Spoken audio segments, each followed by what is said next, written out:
From our Toronto studios, this is the Muslim News on Muslim Network TV. Assalamu alaikum. I'm Aylia Batool.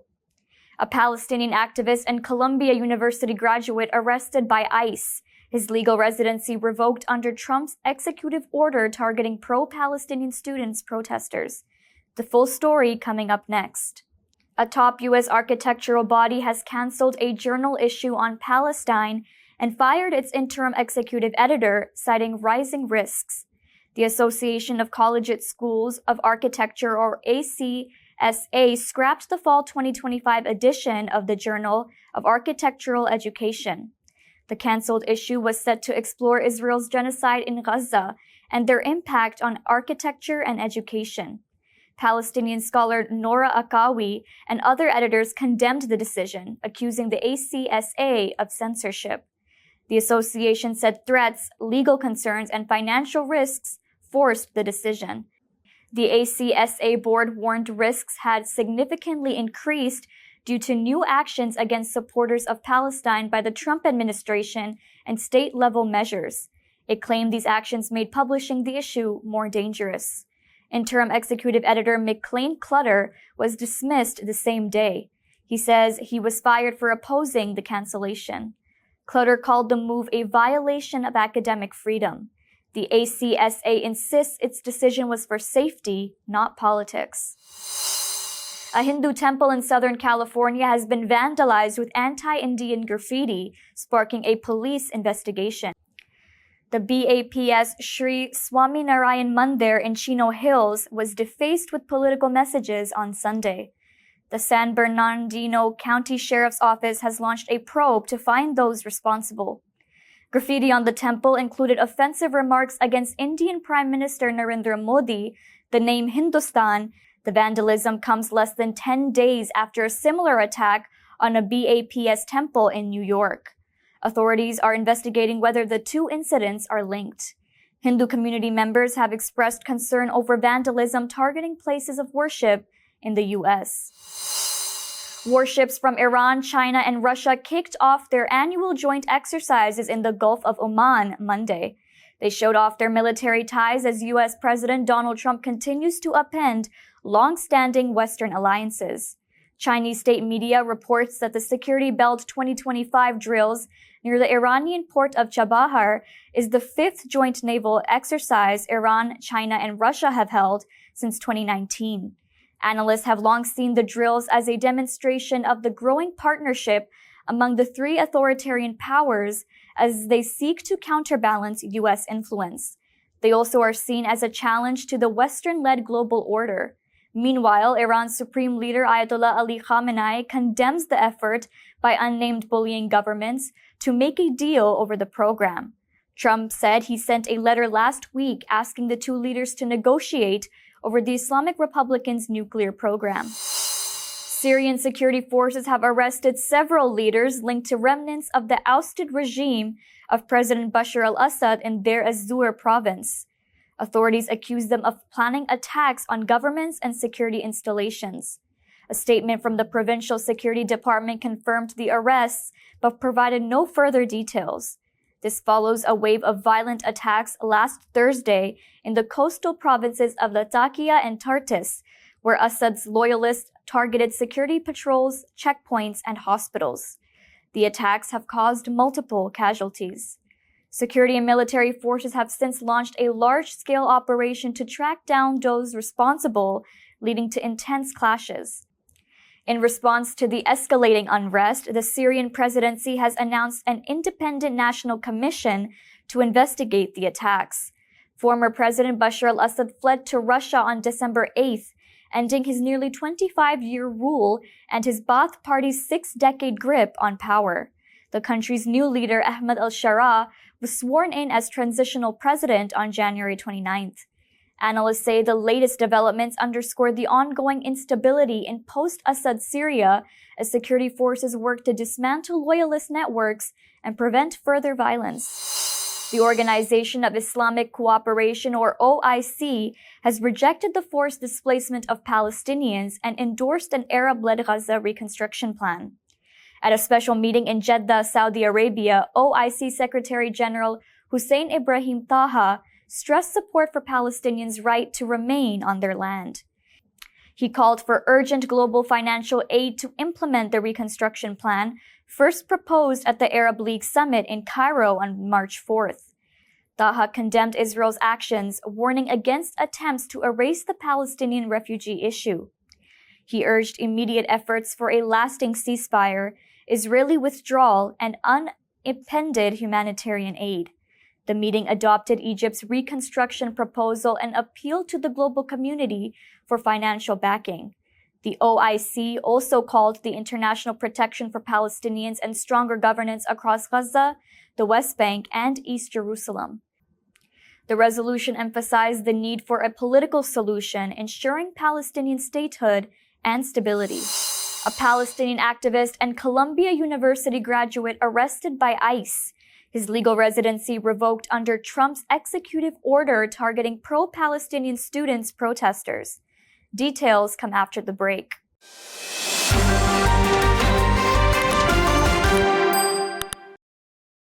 Assalamu alaikum. This is the largest refugee camp in the world.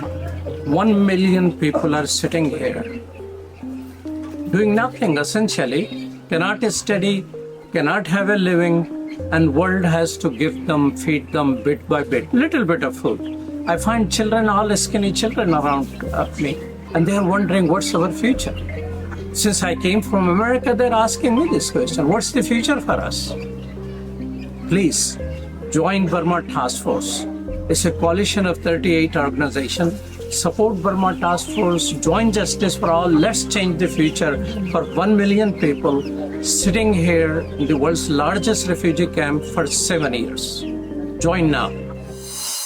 Welcome back. The Department of Homeland Security, or DHS, has arrested Palestinian activist and Columbia University graduate Mahmoud Khalil, who is a permanent resident of the U.S. Khalil's pregnant wife says Immigration and Customs Enforcement, or ICE agents, forced entry into their home on Saturday, ignoring his valid residency documents. The agency says it has revoked his permanent residency status. The Associated Press reports that Khalil's arrest is the first publicly known deportation effort under President Donald Trump's promised crackdown on students who joined protests against Israel's war in Gaza last spring. Khalil was a negotiator between pro-Palestinian student protesters at Columbia University and school administrators. DHS claims he led activities linked to Hamas, which is a designated terrorist group in the U.S. His lawyer, Amy Greer, calls the arrest unlawful and has filed a legal challenge. DHS spokesperson Tricia McLaughlin said ICE and the State Department are enforcing Trump's executive orders to protect national security. Khalil's arrest follows Trump's January 29th executive order targeting foreign nationals allegedly involved in anti-Semitic activities on college campuses. The order allows investigations and potential deportation of activists who were not U.S. citizens. Columbia University confirmed ICE agents were near campus, but said it will continue to follow the law. However, the Student Workers Union accused the university of surrendering to the Trump administration's assault on universities and sacrificing international students to protect its finances. This was referring to Trump recently revoking $400 million in federal funding to Columbia, accusing it of failing to curb anti-Semitism. First Amendment groups and human rights organizations have condemned Khalil's arrest, calling it an attack on free speech. Several New York City lawmakers and advocates have criticized it as well. Among those calling for his release is District 36 Assembly member and mayoral candidate Zohran Memdani. A group called Deportation Defense is organizing efforts to stop deportation orders against pro-Palestinian activists. It has launched an Action Network petition and a letter-writing campaign demanding Khalil's release. The petition has gathered more than 630,000 signatures. On behalf of the Palestinians at Columbia University. It was nonviolent. He was completely within his rights. In fact, he was exercising his right, his responsibility, as, in his case, a legal permanent resident of this country, in all of our cases, as citizens. He was doing more than a lot of citizens do for this country, to set us on a good course, on a course of justice. And this is how we treat him. I am ashamed for our country, and I demand his release. I am here in protest against the unjust suppression of speech in violation of the First Amendment. I express no opinion on the speech involved, but I do express strong objection to any sort of action where a punitive action is being taken not in accordance with the law to punish that speech. The United States is enacting many laws and executive orders to prevent us from expressing our opinion, from defending Palestinians, from defending human rights here at home in the United States and abroad. And they are using like very suppressive tactics, and it started to feel like a police state more and more. Israel has cut electricity to Gaza, leaving the region in complete darkness. The move also affects the desalination plant, worsening the water crisis in the besieged enclave. Energy Minister Eli Cohen ordered the Israel Electric Corporation to stop the power supply immediately. Hamas spokesperson Hazem Qasem calls it part of Israel's genocidal war, accusing it of using starvation as a weapon. Israeli officials have hinted at more restrictions, including cutting water and resuming military operations. Reports suggest plans for forced displacements and targeted assassinations. Last week, Israel blocked humanitarian aid, raising fears of mass starvation. Rights groups warn of worsening conditions. Israeli Prime Minister Benjamin Netanyahu defended the move, linking it to prisoner releases. He warned Hamas of unimaginable consequences. Israeli media reported last Sunday that Israel plans to escalate punitive tactics against Gaza, including cutting off water and electricity. A truce deal has been in place since January, which paused Israel's genocidal war on Gaza. Israel has killed more than 61,000 people, mostly women and children, since October 2023. Last November, the International Criminal Court issued arrest warrants for Netanyahu and his former defense minister Yoav Gallant for war crimes and crimes against humanity in Gaza. Israel also faces a genocide case at the International Court of Justice for its war on the enclave. Israeli tanks stormed the town of Jenin in the northern West Bank on Sunday, firing indiscriminately before withdrawing. Witnesses reported heavy gunfire, while videos show thick smoke rising as the incursion unfolded. No injuries were reported. Palestinian children threw stones at the tanks as they moved through the streets. Israel's violent attack marks a major escalation following a similar tank incursion on February 10th, the first of its kind in Jenin since 2002. Meanwhile, Israeli forces shot 2 Palestinians near the separation wall in Turkumiya, northwest of Hebron. One was critically wounded and underwent emergency surgery, according to the Palestinian Health Ministry. Israeli military raids in the northern West Bank has killed more than 66 Palestinians and displaced thousands since January 21st, following a January 19th ceasefire in Gaza. Nearly 930 Palestinians have been killed across the West Bank since October 7, 2023. The International Court of Justice has ruled Israel's occupation of Palestinian territories illegal, calling for the evacuation of all settlements in the West Bank and East Jerusalem. The Department of Health and Human Services has allowed the Trump administration's Department of Government Efficiency, or DOGE, to access a vast child support database. The database is managed by the Administration for Children and Families, or ACF, and collects employer-reported income and state agency records. It is used to enforce child support payments. The move has sparked concerns among career employees and Democratic lawmakers. Critics warn that it could violate privacy protections as fraud prevention measures are already in place. An official confirmed that DOGE received read-only access after completing training. The aim is to improve efficiency and reduce fraud in federal programs.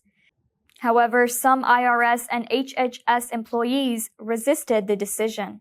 Democrats are demanding answers from the Trump administration, on how many financial records DOGE has access. Bangladesh has lodged a strong protest after Indian border forces killed a Bangladeshi citizen. The Border Guard Bangladesh, or BGB, raised the issue with India's Border Security Force, or BSF, on Saturday. The victim, 38-year-old Al-Amin, was shot at the Bittergar border in Panchgar. The BSF claimed he was part of a group smuggling cattle and attacked a soldier with a knife. In response, BSF opened fire, killing him. BGB condemned the killing, calling it a human rights violation. This month alone, 3 Bangladeshis have died in border shootings. Last year, 25 people were killed by India's BSF. Human rights groups report more than 1,200 Bangladeshi deaths at the border in the last 2 decades. Tensions between the neighbors have risen since a political change in Bangladesh last August. The new government repeatedly has summoned India's envoy over border killings and fencing issues. More than 10,000 people gathered in Warren, Michigan to hear Senator Bernie Sanders speak against what he calls a growing oligarchy. He aims to pressure Republican lawmakers to oppose cuts to social programs while fighting tax breaks for the ultra-wealthy. Overflow crowds gathered at Lincoln High School, with hundreds turned away. Sanders accused the Trump administration of leading the country towards authoritarianism and a government controlled by billionaires. He criticized tech giants like Elon Musk, Jeff Bezos, and Mark Zuckerberg, saying they symbolize the shift from a government for the people to one for the billionaire class. He also condemned President Donald Trump's false election claims, calling them a big lie that creates a parallel universe with no basis in reality. Sanders urged people to stand up against oppression and injustice. United Auto Workers President Shawn Fain joined Sanders on stage, wearing a shirt reading, "Eat the Rich," declaring billionaires don't have a right to exist. Wayne County Health Director Abdul El Sayed highlighted the rally's size as proof of progressivism's strength. Sanders' tour also drew massive crowds in Pennsylvania and Wisconsin. The UK government is ending funding for Tell Mama, a key service tracking Islamophobia. The move threatens its closure just weeks after it reported record-high incidents. Since 2012, Tell Mama has been funded by the Ministry of Housing, Communities, and local government. But officials say no grant will be given beyond March, with no replacement plan in place. Police call the service's data invaluable for monitoring hate crimes. Last year, Tell Mama recorded 10,700 Islamophobic incidents, verifying 9,600. Official figures show Muslims were the most targeted group, making up 38% of hate crime victims. Founder Fiyaz Mughal calls the funding cut an injustice at a time of rising far-right influence in Europe. He warns that without Tell Mama, victims will have nowhere to turn. The government says it has made more than $1 million available for Tell Mama this year and is setting up a new working group on anti-Muslim hatred. Mughal accuses officials of saying one thing and doing another, as no alternative service exists. That's all from our Toronto studios. Thank you for watching Muslim News. We are a community channel dedicated to bringing you stories you can trust. Please like, share, and subscribe to our content. You can also comment to let us know what you think of our coverage. You can donate now by visiting muslimnetwork.tv/donate. For more content, keep watching Muslim Network TV. Salam.